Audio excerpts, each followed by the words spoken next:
किसके बरगलाने से हमने अभिमन्यु की कोठी फूकी, किसके बरगलाने से हमने हरियाणा के अंदर ये माहौल ख़राब किया। और वो लोग जिम्मेदार हैं। 14 में उनकी सत्तागीर, 16 में उन्होंने हरियाणा को जलवा दिया। वो लोग जिम्मेवार हैं। उनका इशारा रोज़ाना आप हम ये कैसे कह सकते हैं कि उन्होंने बेच दिया। अब किसी ने को रुपये तो गिन के दे नहीं रखे।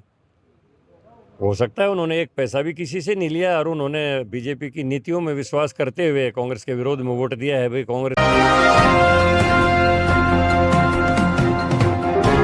तो हमारे साथ है राज्यसभा मेंबर आज मौके के ऊपर रामचंद्र जांगड़ा जी। रामचंद्र जांगड़ा की बात करें तो हरियाणा के अंदर इनसे कौन नहीं परिचित। तो आइए आपकी बात करवाते हैं रामचंद्र जांगड़ा जी से। नमस्कार जी जांगड़ा साहब। देखिए, आपने जो दुख तीरक की बात की है, मैं किसी की रगों को नहीं दुखाता, मैं सच्चाई बोल देता हूँ। और सच्चाई में अगर किसी को थोड़ा बहुत तकलीफ होती है तो वो उसका अपना विषय है। और बहुत सी बातें जो मैंने बहुत समय पहले बोली थी और जिनके कारण कुछ लोग मेरी आलोचना करते थे, वो अब जो है ना स्वयं वो धर्मेंद्र हुड्डा वो अमेरिका में बैठ के बोल रहे हैं जो बातें मैंने पहले कही थी लोगों को। आलोचना कौन करते थे, थोड़ा सा तो एक बार आप नहीं, मैं एक्सप्लेन करोगे? किसी की वो नहीं करता, वो तो हर कहीं कोई ना कोई होता है। लेकिन जो निष्पक्ष सोच का व्यक्ति उस समय भी था, आज भी है, उन्होंने सब ने मेरी बात को माना था कि जांगड़ा जी ठीक कह रहे हैं। और आज जो है ना, मैं नहीं कह रहा, वो उन्हीं के अंदर जो शामिल लोग थे वो कह रहे हैं कि हमें किसने बहकाया, किसके बरगलाने से हमने अभिमन्यु की कोठी फूकी, किसके बरगलाने से हमने हरियाणा के अंदर ये माहौल ख़राब किया।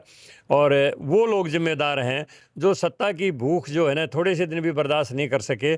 14 में उनकी सत्तागीर, 16 में उन्होंने हरियाणा को जलवा दिया।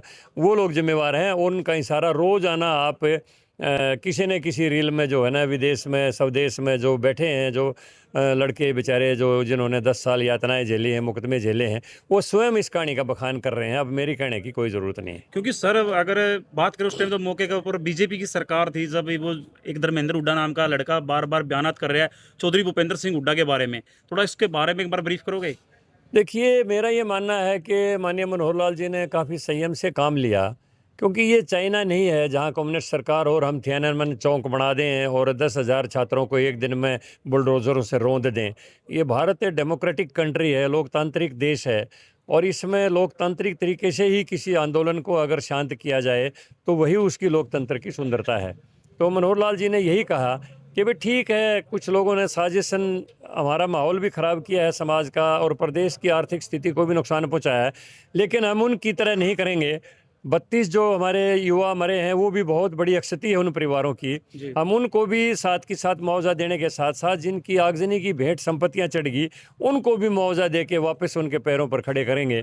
और ये सबको पता है, अगर किसी भाई का 1 लाख का नुकसान हो गया तो सरकार ने 1.25 लाख दे के उसको वापस पैरों पर खड़ा किया और आज हरियाणा न्यू का न्यू बचा रह गया। और अगर सरकार कुछ ज़्यादा सख्ती बरतती तो पता नहीं फिर वो शक्ति तो कहाँ तक जा सकती है, कहाँ तक भड़क सकती है। तो मैं तो समझता हूँ मनोहर लाल जी ने काफ़ी शांति से और काफ़ी समझदारी से ये निर्णय करके प्रदेश के माहौल को बचा के रखा। जैसे आप महम की मंडी में, अनाज मंडी में आप रैली स्थल का दौरा करने के लिए आए हो, तो 5 तारीख को रैली होने मुख्यमंत्री जी की, तो कितने लोगों की भीड़ इकट्ठी होगी आगे, एक बार आप ब्रीफ करोगे इस चीज़ के बारे में? देखिए जी, भीड़ तो जैसा कार्यकर्ताओं ने और सभी गाँव के लोगों ने आश्वासन दिया है, मैं मान सकता हूँ कि 10,000 से ऊपर यहाँ पर हाजिरी जाएगी। जैसे चौधरी अभय सिंह चौटाला ने शहीदी दिवस के ऊपर रैली करी नरवाना के अंदर थी, बहुत लोगों की तादाद थी, बहुत लोगों की भीड़ थी वहाँ पर, और वहाँ पर कांग्रेस पार्टी ने उनको पर निशाना साधा। तो आप क्या कहना चाहते हो जो नेलो पार्टी ने इतनी अच्छी रैली की, एक बार थोड़ा ब्रीफ करोगे जी? देखिए, बात यह है, एनएलओ का अध्याय समाप्त हो चुका है। आपकी बार 2 सीट उनके अपना गृह जिले के अंदर उनकी आ सांसद गई। साहब, जिसका अध्याय खत्म हो जाता है उसको बीजेपी पिक कर देती है, हवा दे देती है। एक बार थोड़ा सा, क्योंकि आपने जेजेपी को भी ऐसे ही दे दिया था, थोड़ा सा बताओ जी एक बार। एक समय था हम्म जब हम देवीलाल के छोटे पार्टनर होते थे, हम्म समय की बात थी। आज पूरी दुनिया को समझ आ चुकी है, केवल भारत को नहीं पूरी दुनिया को समझ आ चुकी है कि भारतीय जनता पार्टी का जो विचार है, जो चिंतन है, वो सारी दुनिया में सबसे श्रेष्ठ चिंतन है। आप राज्यसभा के मेंबर हो, और जो पिछली 16 तारीख को वोटिंग हुई राज्यसभा की, उसमें इतना नंगा नाच हुआ विधानसभा के जो मेंबर थे, 9 विधायक कांग्रेस पार्टी ने बेचने का काम किया। वो किसे कैसे बिके हो हम एक्सप्लेन नहीं कर सकते, वो तो आप बताएंगे, बीजेपी ने खरीदे या किसी और ने खरीदे। तो मैं पूछना चाहता हूं आपसे, जो कांग्रेस पार्टी के 9 विधायक बिके और 9 विधायकों ने पार्टी के अगेंस्ट विपरीत दिशा में जाके वोटिंग की, क्या विधानसभा में ऐसे ही वोट बेचे जाते हैं जी? क्योंकि देखिए, जनता उनको चुनकर भेजती है। हमारे अगर कोई भी, साथ में सवाल जोड़ देता हूँ, कोई भी गरीब आदमी तेल डलवा लेता है इलेक्शन में, या कोई भी गरीब आदमी को कह देते हैं कि हमने 2-2 हज़ार रुपए में वोट खरीदे हैं, वो तो 2-2 हज़ार में ही 20-20 करोड़ में खरीद फरोख्त हुई जी। थोड़ा देखिए एक्सप्लेन हमारी अच्छे से करना जी, हम, मजा आएगा आपकी बात सुन के। हमारी पार्टी के जो अधिकृत उम्मीदवार थे वो संजय भाटिया थे, और फर्स्ट सतीश प्रेफरेंस, नांदड़ जी नहीं थे जी बी टीम मेरी के? बात सुनो, फर्स्ट प्रेफरेंस की वोट उनको हमने दे दी। संख्या बल के हिसाब से हमारे पास वोट ज़्यादा थी, जी तो हम कांग्रेस को तो वोट दे नहीं सकते। बिल्कुल। तो एक आज़ाद उम्मीदवार मैदान में आ गए, चाहे वो हमारे पार्टी के पदाधिकारी रहे, इसमें कोई शक नहीं। ठीक है जी। लेकिन पार्टी की तरफ से अधिकृत उम्मीदवार संजय भाटिया थे, और वो स्वतंत्र उम्मीदवार के तौर पर वो मैदान में आ गए, और उन्होंने जो आज़ाद विधायक हैं उनसे भी अपील की, और जो अन्य पार्टियों के जैसे इनेलो के 2 विधायक हैं उनसे भी अपील की, जैसे उन्होंने खुद बताया है, सतीश नांदल जी ने बयान दिया है।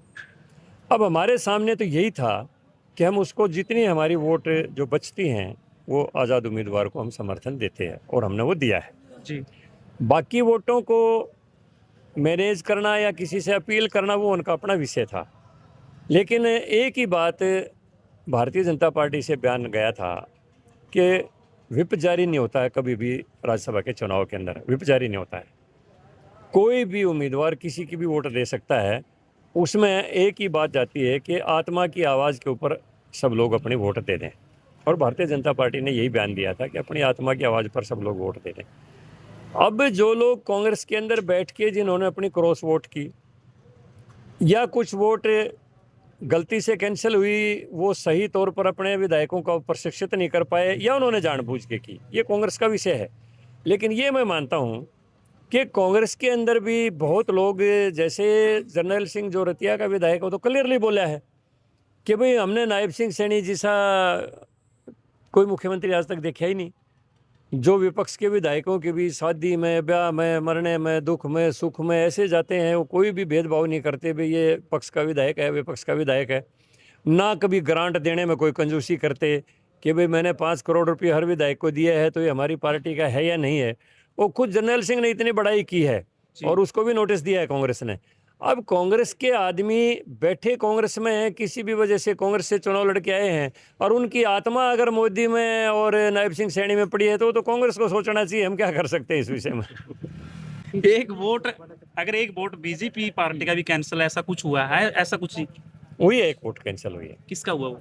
नहीं, ये तो हमारे सामने कोई नहीं है, हम बता आपसे नहीं छुप सकते। नहीं सकता, लेकिन आप नहीं, छुपा रहे हो। नहीं देखिए, मुझे कुछ नहीं पता है इस विषय में, क्योंकि मैं तो अपर हाउस में दिल्ली बैठा हूँ, और विधानसभा आपका की दिल्ली मुझे से ही मुझे बटन नहीं चलता है पता। ना, दिल्ली से ही बटन चलता है। तो इस विषय में मेरी कोई जानकारी नहीं है। अच्छा, तो जो विधायकों ने जी इस तरह से, मतलब लेकिन मैं ये कह सकता हाँ, हूँ वो कि explain करो। हमारी जो वोट कैंसिल हुई है ना, वो नोविंगली नहीं हुई है, वो चाहे किसी की भी हुई है, वो हुई है गलती से।